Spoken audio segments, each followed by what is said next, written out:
지난 시간하고 지지난 시간에 주인공법 수행을 통한 부작용 사례를 몇 가지 말씀을 해 주셨는데, 아직도 그런 사례가 더 있나요? 그런 사례라기보다는 좀 특이한 사례가 하나가 있습니다. 부작용이라기보다는 참 의아스러운, 그야말로 대행스님이 아니면 도저히 해낼 수 없는 그런 에피소드가 있습니다. 그러나 이것은 에피소드라고 하기보다는 대행스님에 대한 어떤 신행관을 엿볼 수 있는 그런 사례가 되겠는데요. 아시다시피 대행스님의 공부라고 하는 것은 이 번뇌를 어떻게 하면 우리가 제거를 해서 지혜를 얻고 그걸 통해서 참 우비고뇌를 비롯한 모든 생로병사로부터 벗어나는 번뇌를 대상으로 한 수행이 아니란 말이에요. 그 주인공을 어떻게 하면 현실에 활용하고 또 그것이 현실 활용뿐만 아니라 이것이 나아가서는 깨달아서 부처의 경지에 오르느냐는 여기까지 연결을 시키다 보니까 설득력이 상당히 이제 일반인들에게는 클 수밖에 없죠. 그 일환에서 이제 나타나는 현상이 소위 대행스님의 그 어떤 자제권입니다. 권능이죠. 대행스님이 지니고 있는 능력이에요. 이제 그 중에 이제 하나가 바로 뭐냐면 대행스님의 천도 방식입니다. 신도들이 그렇게 되는 데는 대행스님의 전적인 그런 설법에 의존할 수밖에 없죠. 대행스님은 바로 전번에도 말씀드렸듯 직접적으로 언급하지 않지만은 이 도리를 깨닫고 이 묘리를 터득하는 사람은 바로 생사를 자제할 수 있는 권리를 가지고 있다고 말을 하거든요. 씨앗을 뿌리면 나오듯이 죽이고 싶으면 죽이고 살리고 싶으면 살린다. 10명을 죽여서 100명을 살린다. 그게 뭐냐면 악인이 10명을 죽여야 100명의 선인이 산다고 한다면 10명을 죽이는데 그것은 쥐도 새도 모르게 죽인다. 그러면 사람들이 볼 때는 사고 나서 죽은 것 같지만은 그 사고는 핑계에 불과하고 실제는 이 법계의 중생들의 질서를 바로잡기 위해서 10명의 목숨을 죽여가지고 100명의 산 사람의 질서를 유지시키기 위해서 죽이는데 그게 불이 나서 죽일 수도 있고 물사고가 나서 죽일 수도 있고 갖가지의 불행한 모습으로 죽일 수 있는데 법계에서 볼 때는 그것은 죽이는 게 아니다라고 이렇게 이제 설법을 하죠. 그런 얘기를 들을 때 제가 지금 생각나는 건요. 전에 말씀드렸고 앞으로 하겠습니다만은 대행의식 분석, 대행 스님이라고 하는 특이한 분의 의식을 한번 분석해 보고 싶다 그랬잖아요. 그 중에 중심이 뭐냐면은 대행 스님의 그 논리력 부족, 전두엽이 좀 발달이 덜 되셨는지 논리력이 부족하신데, 그 선악 변별에 있어서 1차원적이다. 2차, 3차적이 아니다. 그런 얘기인데요. 왜 이 말씀을 드리냐 하면은 처음에 이제 대행 스님이 상상고시 할 때 도깨비 감투. 그러니까 도깨비 감투를 쓰고 모습을 안 보인 채로 부잣집에 들어가서 훔쳐가지고 가난한 사람한테 준다 이거 아니에요. 그래서 가난한 사람한테 주는 건 좋은 일인데 훔치는 건 나쁜 일이란 말이에요. 이 중에 뭐가 더 중요하냐? 악이 더 크냐 선이 더 크냐 이 문제거든요. 훔쳐온 것의 잘못에 대해서는 아예 생각을 안 해. 베푸는 것의 좋은 점만 생각하지 두 가지 가치가 병립되어 있다. 가치가 충돌되는 상황이라는 걸 생각을 안 해. 의적이다 이거예요. 의적 홍길동 로빈후드 할 때 의로움은 좋아. 근데 도둑적자거든요. 도둑놈이야. 근데 의만 생각하지 적은 생각 안 해. 이것이 제가 말하는 논리력 부족이거든요. 지금 그 10명 죽여서 100명 살린다는 것도 그거예요. 이게 철학적으로는 공리주의란 말이에요. 많은 사람을 위해서 적은 사람은 희생해도 된다라는 게 공리주의인데, 이것이 통계학적으로는 진실인지 몰라도 거기에 인간이 개입하면 문제가 다르거든요. 계산식에서는 괜찮아요. 근데 사람이라면 다르다고요. 옛날에 뭐 에밀레종을 위해서 소녀가 죽었다는 말이 있지만 그거 안 되거든요. 이 문제를 제가 문학가로서 그 세계 최고의 소설가 중에 한 명으로 꼽히는 도스토옙스키가 카라마조프가의 형제에서 그런 말을 해요. 그 두 번째 아들, 카라마조프의 두 번째 아들이 철학자거든요. 머리가 좋은 사람이야. 이 사람이 일종의 공리주의야. 작가 입장에서 보면 이게 철학은 끝까지 가면 공리주의가 된다. 그래서 철학 갖고는 안 되고 기독교해야 된다. 이런 사상을 갖고 있는데, 제일 작은 아들 알렉사이는 이제 기독교인이에요. 물어봐요, 형한테. 한 명의 죄 없는 아이가 죽어야 100만 명이 살릴 수 있다 라고 하면 형은 그 한 명을 죄의식 없이 죽일 수 있어? 10명 대 100명도 아니에요. 100만 명 아니라 인류를 다 구제할 수 있다 하더라도 단 한 명이라도 그 실존은 숭고하고 위대하며 고귀하기 때문에 어떤 도구로 쓰일 수가 없다. 희생의 도구가 될 수 없어. 인간은 도구가 아니야. 그 자체가 가치야. 이걸 끝까지 파고들므로써 우리에게 감동을 주고 깊은 생각을 하게 하는 철학을 이끌어내는 그런 지점이 있단 말이에요. 근데 손쉽게 10명 죽어. 100명 살리면 되지. 계산이야. 근데 그 10명이 대행이면 어떡할 거야? 10명이 대행의 아들이고 10명이 대행의 스님이면 어떡할 거냐고. 그게 나라는 생각은 못하나요? 이런 데서 아주 저는 그 사상의 일천함, 그 낮음, 그 비루함, 그 얇음에 아주 그냥 한탄을 해, 한탄. 왜 이런 말씀을 드리냐면, 대행은 생사여탈권을 지닌 그런 권능을 가졌다고 믿는 거예요. 그러다 보니까 일반 절에서는 천도제가 횡행하지 않습니까?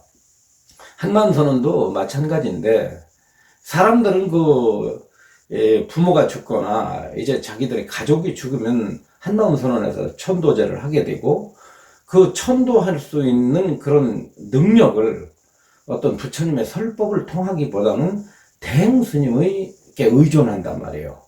대행스님은 생사여탈권을 가지고 있기 때문에 대행스님에게 천도제를 의뢰하면은 대행스님의 힘에 의해서 아마 영가가 당연히 좋은 몸을 받을 것이다라는 이런 절대적인 그런 믿음을 가지고 있죠. 그것뿐만 아니라 또 뭐가 있냐면 병자들에 대해서입니다. 대행스님의 전공이 뭐냐면 영가들을 통솔하는 능력하고, 두 번째가 병치료예요. 한마음 요전에는 그런 요소들이 좀 덜 들어있죠. 되도록이면 수행 쪽으로 가려고 하는 설법들로 이루어져 있지만은, 그럼에도 불구하고 곳곳에 바로 그 대행 스님의 어떤 자제 능력, 영계의 어떤 그 통솔 같은 그런 대행 스님의 그 보이지 않는 신통술이죠. 이런 것들에 대해서 그것이 흔적들이 종종 당연히 나타나고 있습니다. 그 지금 말씀드리려고 하는 부분은 이 천도에 대한 부분이에요. 신도들이 대행 스님을 어떻게 믿었는가에 대해서 참 불교로 볼 때는 말도 안 되는 그 엉터리에 이런 어떤 행위가 합리화돼 버리고 그것이 정당화돼 버리는 그런 얘기인데요. 어떤 신사가 큰 스님께 인사를 드려요. 처음 왔다는 거예요. 왜 오셨어? 그랬더니 저희 처가 와야 되는데 처는 그 장모님한테 가서 오질 못하고 제가 처를 대신해서 왔습니다. 제 장모님이 그 병원에서 진단해 보니까 암이라고 하거든요. 근데 제가 듣기는 그 큰 스님께서 병자를 이렇게 불치병 환자를 많이 이렇게 낫게 하신다고 하기에 제가 장모님 병을 좀 어떻게 해보려고 스님을 찾아뵙고 상담을 드리러 왔습니다. 이렇게 말을 합니다. 그 사람은 불자가 아니에요. 그러니까 그냥 병 고치는 스님이 계시다고 하니까 일종의 이제 일반적인 어떤 그런 종교 집단 속에서 병 고친다고 하는 사람들이 많지 않습니까? 뭐 도인도 있고, 뭐 목사도 있고, 뭐 그렇지 않습니까? 무속인도 있고. 그런데 그런 시각으로 이제 스님을 찾아온 거죠. 이제 그랬더니 이제 대행 스님께서 이렇게 말씀하셨어요. 누구에게나 다 자기 뿌리가 있어요. 자기의 뿌리가 있는데 그 뿌리에서 모든 걸 다 해결하면 돼. 굳이 올 것까지는 없어. 그런데 이 공부를 안 했으니까 이제 내가 좀 도와줘야지. 도와준다고 그러시더라고. 내가 좀 도와줘야죠. 이 병원에 가면은 그 부작용이 심해요. 암 치료한다고 하지만 다른 세포들까지 다 죽여가지고 실제는 그 수술해가지고 사는 사람이 몇이나 되겠어. 사실 뭐 우리가 볼 때 그런 일이 많지 않습니까? 말기암 환자들 병원에 가서 완치되기 어렵잖아요. 그런데 대행 스님이 그것을 이제 빗대서 그렇지만 이 보이지 않는 이 연파, 염력의 파동이 연파라고도 하기도 하고 보이지 않는 이 광력, 연파, 광력이라는 말을 써요. 광력은 빛의 힘이죠. 이 빛의 힘은 아무런 그 부작용이 없어. 그냥 낫게 하는 거지. 낫게 하는데 그냥은 안 되고 얼마만큼 철저하게 이 자기 자성을 믿느냐에 따라서 그 빛이 클 수도 있고 작을 수도 있어요. 근데 이제 대기가라고 그랬어요. 대기는 이 공부가 뭔지를 모르니까 앞으로 그건 공부하기로 하고 일단 내가 좀 도와준다고 했으니까 그래도 좀 심부름 값은 좀 줘야 되지 않겠소? 이렇게 말을 하더라고요. 대행스님이. 그러니까 이 신사분이 거사님이 주변 눈치를 이렇게 보고 저도 한번 쳐다보더니 하는 말이 그럼 얼마나 지가 내야 됩니까? 그러니까 대행스님이 뭐라고 그러냐면 한 장은 해야 되지 않겠소? 거사가 하는 말이 1000만 원 말씀하시는 겁니까? 그랬어요. 대행스님이 거사를 쳐다보더니 당신 왜 그렇게 꽃자리가 좁아요? 깔고 앉은 재산이 얼만데 사람 목숨이 경각에 달려있는데 그게 뭐 하는 소리야?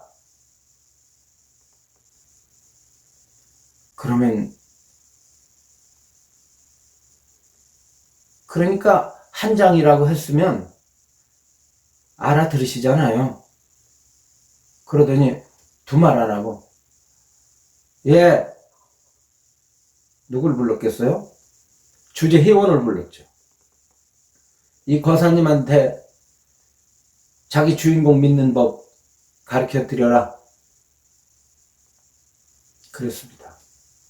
그런데 그 이튿날인가 돈이 많으니까 돈 1억을 봉투에다 넣어가지고 가지고 왔어요.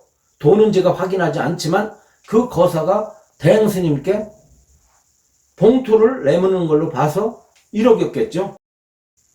그러고 나서 걱정하지 말라고 이 공부 잘하라고 자기 믿는 거 아시죠? 자기 주인 믿는 거 알잖아.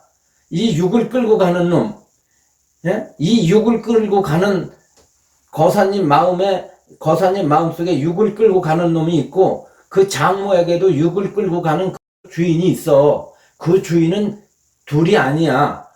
그러니까 당신이 믿고 맡긴 만큼 거기서 광력이 나가요.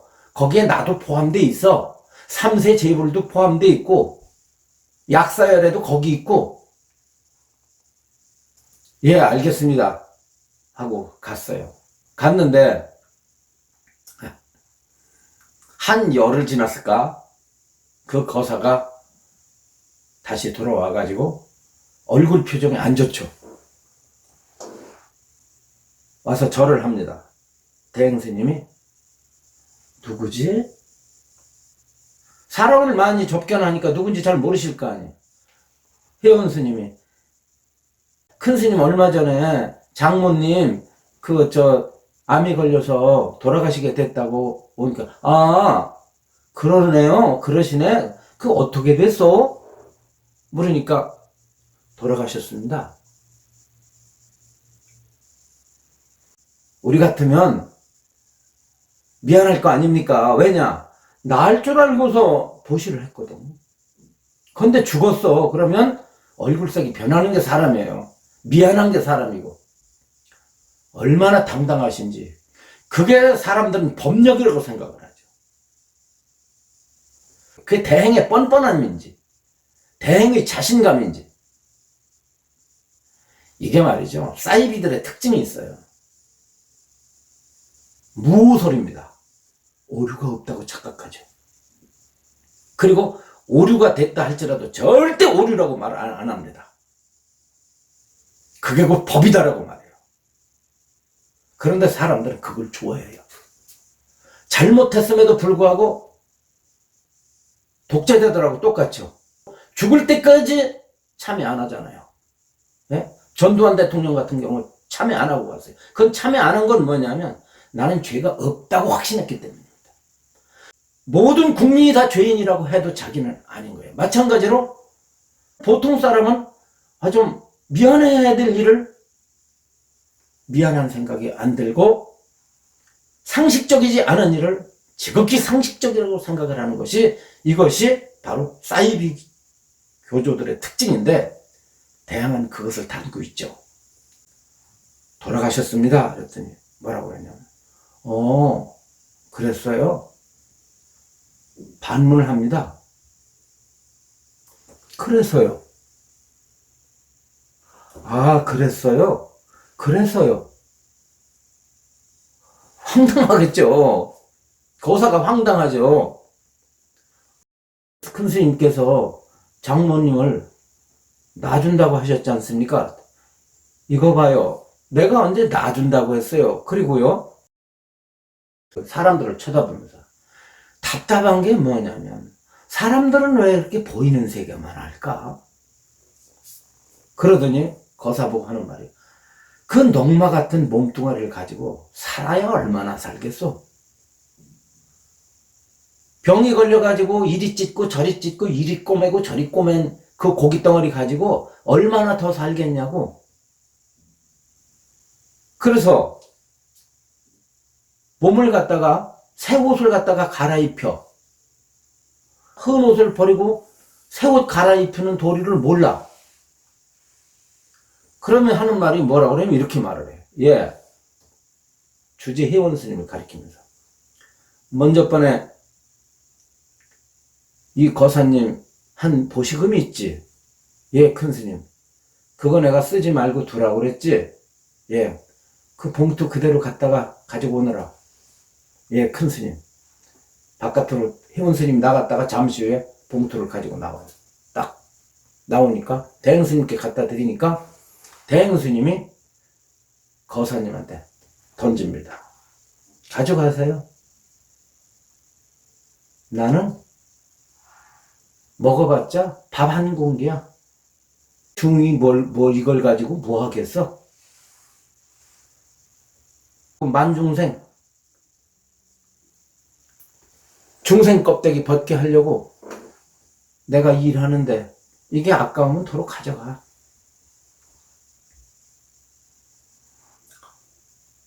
이 도리를 믿으면 거사님이 이 공부를 여기서 남아서 하는 거고, 이 도리를 모르면 못 믿겠으면 가져가시구려. 그리고선 자 보살님 아까 나한테 할 말이 때문에 와서 해봐. 이 거사가 어떻게 하겠어요? 대행스님의 그 모순 없는 행동에 돈 못 가져갔습니다.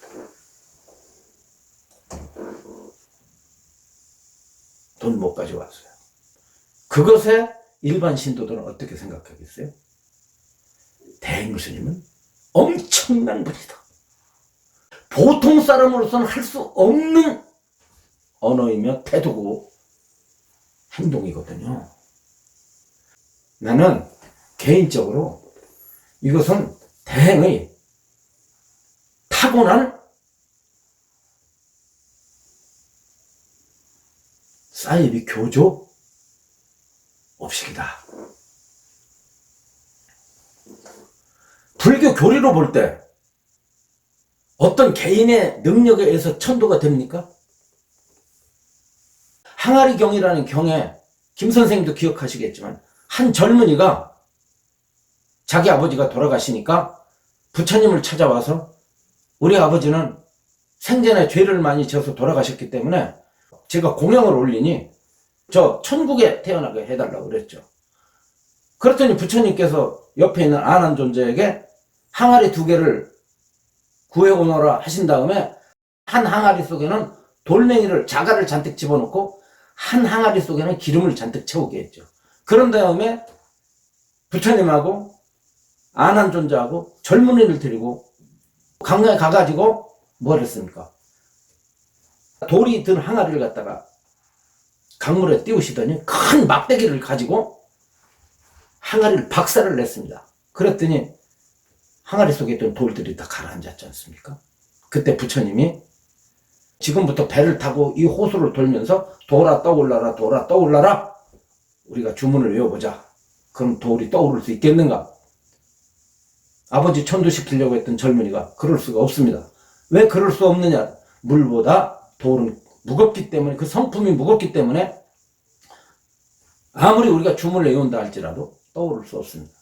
근데 왜 부처님이 그냥 돌멩이를 집어넣지 항아리 속에다 넣냐면 인도의 그때 당시의 풍습에 화장을 시키고 나서 해골이 잘 안 타지 않습니까? 그러면 영혼이 해골 속에 들어있다고 봤어요. 그래가지고 해골을 떠나고 빠져나가려면 해골을 갖다가 머리를 갖다가 머리통을 부셔야 되거든요. 그게 부셔야 되기 때문에 마지막 그 화장시키고 나서 마지막 의식으로 큰 몽둥이로 갖다가 해골을 갖다 때리는 의식이 있는데 부처님이 그 해골 대신에 항아리를 이용했던 거죠. 그 다음엔 어떤 항아리를 던졌냐면 기름이 든 항아리를 던졌죠. 이번엔 어떻게 해서 기름이 쏟아졌죠. 그 부처님께서 자 지금부터 돌면서 기름아 물속으로 들어가라 기름아 물속으로 들어가라고 우리가 주문을 외워보자. 그러면 기름이 물속으로 들어갈 수 있겠느냐? 부처님 그럴 수 없습니다. 왜 그럴 수 없느냐? 기름의 성품은 물보다 가볍기 때문입니다. 그렇다. 복을 진 자는 스스로 천국에 날 것이요 죄업을 진 자는 스스로 악도에 떨어질 것이다. 그건 누구도 대신할 수 없다.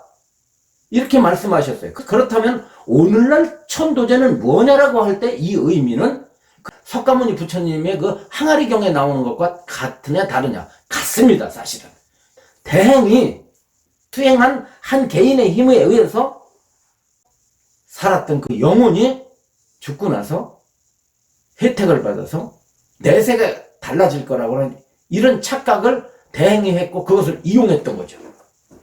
철저하게 이용했고 오히려 대행이 만약에 당황하는 모습을 보였다거나 횡설수설했다고 한다면 그 거사는 오히려 더 큰 낙담에 빠질 수 있었을 텐데도 불구하고 대행의 그런 자신감 때문에 그 거사는 선원을 다니게 됩니다. 그러면 야 대행 스님 방편은 위대하다. 대단히 위대하다고 보는 사람이 있고요. 방편으로 보는 수가 있고요. 타고난 자기 착각 아니면 타고난 사기꾼이다. 이렇게 저는 생각을 했었어요. 전번에도 말씀하셨던 그런 대행의 행태가 불교의 견해에서 볼 때나 불교의 입장에서 볼 때나 세속의 입장에서 볼 때 너무나 격에 맞지 않고 벗어난 일이기 때문에 그런 일들이 하나하나씩 저희 가슴속에 쌓여있고 대행과 이별하게 된 어떤 재료라고 할까? 그런 것이 되었던 거죠. 그러면 한마음 선언에서 그런 병자들이 와가지고 그렇게 많이 고쳐졌느냐? 씨앗을 뿌리며 보면 과거에는 많이 고쳤다고 거기에 쓰여져 있고 그런 증언들이 많이 있었을지 모르나 김 선생님과 제가 최소한 한마음소나 남아있을 때는 불치병 환자가 고쳤다는 예를 100명 중에 2사람도 본 적이 없어요. 어쩌다가 한두 사람이 불치병이 낫는데 그것은 종교 안 가진 사람도 낫는 확률하고 별로 다를 게 없어요. 불치병 걸렸다가 살아나는 사람 많지 않습니까? 예? 그래서 제가 이 자리에서 말씀드리는데 대행의 능력에 지금 사람들이 엄청나게 도취되고 있다. 대행의 생사자재권, 그 다음에 영계 통솔권, 인간의 영혼을 대행 스님이 한 생각을 내기만 하면 죄업의 껍데기를 벗고 인도 환생을 좋은 곳으로도 천도시킬 수 있다고 하는 이런 대망상, 그것과 연결되고자 하는 그 천도의식, 뭘 갖다 떡 하나를 갖다가 원식으로 떡 하나를 거기다 딱 갖다 놓고 물 한 그릇 대전화도 뭐 삼천대천세계가 전부 뭐 거기에 뭐 감흥을 하고 그 다음에 뭐 위로는 삼세제불이 다 먹고 아래로는 일체중생이 다 먹고 그 다음에 유의 세계가 무의 세계가 그것에 전부가 전부 먹고 남는다 이런 논리를 펼치는데 그런데 이것은 뭐냐면 대행의 독창적인 사상이 아니라 오다 가다 들은 법문을 교묘하게 그런 식으로 이용을 해서 대행의 그 사이비성을 강화시켜줬다. 이렇게 이제 결론을 내릴 수가 있습니다.